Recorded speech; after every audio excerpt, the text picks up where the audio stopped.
That's right, you're watching Insights from Africa with me, Bronwyn Seaborn, and on this episode, we're taking a look at Africa's creative industry and focusing specifically on art. And for that, we're at Standard Bank's Art Lab, and it's situated in Nelson Mandela Square, which is a mall in the heart of Johannesburg. And to find out more about this space, I caught up with the curator, Same Mdluli, to ask about why a mall was chosen and not a traditional gallery. Let's take a look. It's a very interesting space, and I think we know post-COVID that mall we're struggling a bit, in getting audiences in. And so the shift to this lifestyle kind of aspect for us was quite interesting.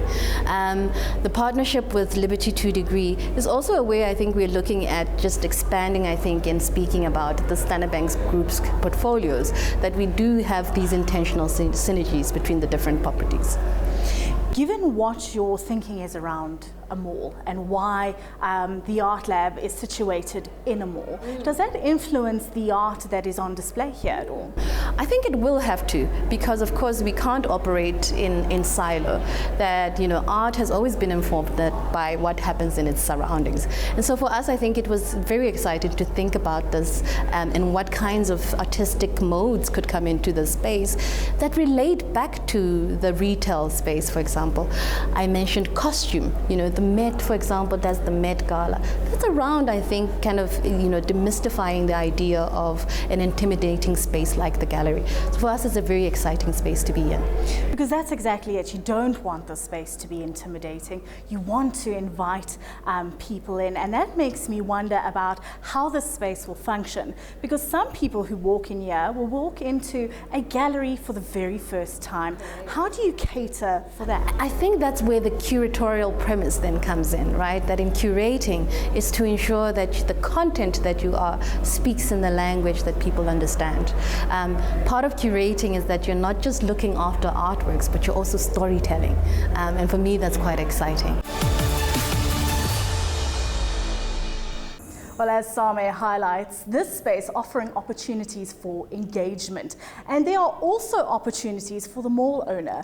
Nelson Mandela Square is owned by Liberty 2 Degrees, and its CEO, Jose Snyder, says that this is the next step in the evolution of malls. Here he is with more on that.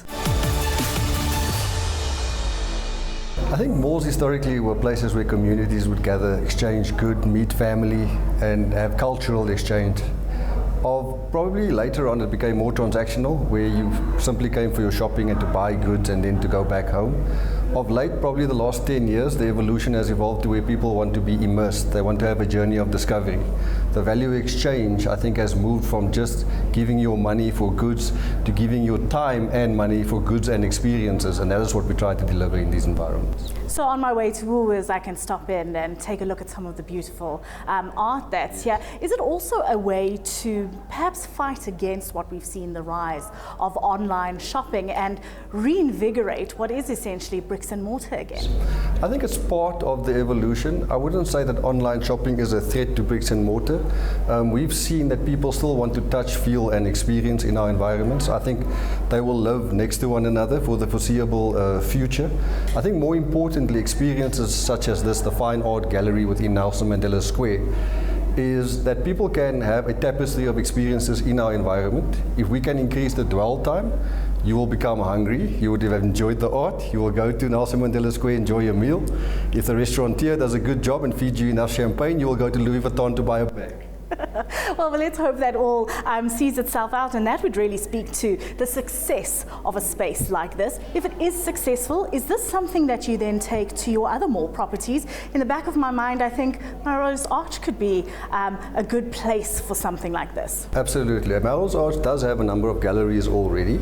Of course, this is a fine art gallery, completely free, and showcases artworks invited by the Standard Bank Group and owned by the Standard Bank Group. And from that perspective, it is quite different. Okay, but importantly, I think it aligns to our strategy of giving people more offerings in the broader environments. We are already doing that across our portfolio. This is just another feather in that cap. Well, having spaces like this can only encourage the art community and the opportunities that it would present to that community. And I caught up with an artist, Nandipam Tambo. She's a Standard Bank Young Artist Award winner, and she shares what this space means for the art community.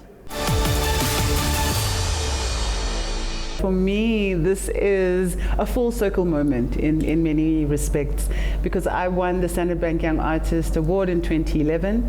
And the important part of what that award did for me is that it gave people within the country access to my work. At that time, I had a very international career, or at least a more international career than a local career. And so having the opportunity of having exhibitions in 9 different places within the country gives access to different types of people. Firstly, gives access to the general public of South Africa to our work. And so the full circle moment for me is that now we are in the middle of Sandton in a completely different space to what one would expect an art gallery or an art space to be in, and then coming back to that space of general access and allowing people from different backgrounds, from different parts of the world, from different parts of Southern Africa, and also different parts of Africa to have access to art. Because that's exactly what I wanted to ask. A mall, it's not a traditional gallery, it's not a museum, it's all about access. Is this the evolution now of art spaces that we see happening? And so a mall no longer just where you come and do your shopping, but somewhere where you can engage, somewhere where you can really learn something. Well, you know, I think the important thing is that there are galleries in malls, but the difference with this one is that the works are not for sale. It's more about an educational experience of artwork. You know, the Standard Bank has always been very sort of efficient in how they document things. So there'll be an extensive library with all of our catalogs and all the catalogs of the exhibitions that Standard Bank has hosted over the years. So more than just access, it's about education and being able to come into a space where there are people who are willing to engage with you around what you're looking at and educate you around you know, what you are experiencing. So it's about the education experience. For a community, what kind of benefits do we see when we have communities engaging with art? Well, you know, art is, or the arts, let me say, is this universal language. So even if you don't necessarily train in dance, for instance, there's something about a particular movement that you can identify with. Even if you're not a trained musician, there's something about a sound that kind of gives you a particular feeling or makes you think about something. And so the arts in general is this universal connector that we all have, you know, some kind of affinity with and to. And so I think community engagement allows people to think beyond what they imagine an art object or even an artist can be, you know. And with the way that the programming of the lab is sort of structured, they are interested in collaborative efforts. And so a musician collaborating with a painter, for instance, would be something that would then bring different audiences and then also help the community at large understand that there's different forms of art making, and also beyond the fact that there are different forms, there are different ways of all of us engaging to create something. Well, on that note, we come to the end of this episode of Insights from Africa. But remember, you can watch any of our content again by finding us on YouTube. And don't forget to find us on social media as well, as we drop little tidbits of what's coming up on the next episode there. But for now, from me, Bronwyn Seaborn, and the rest of the team, it's goodbye.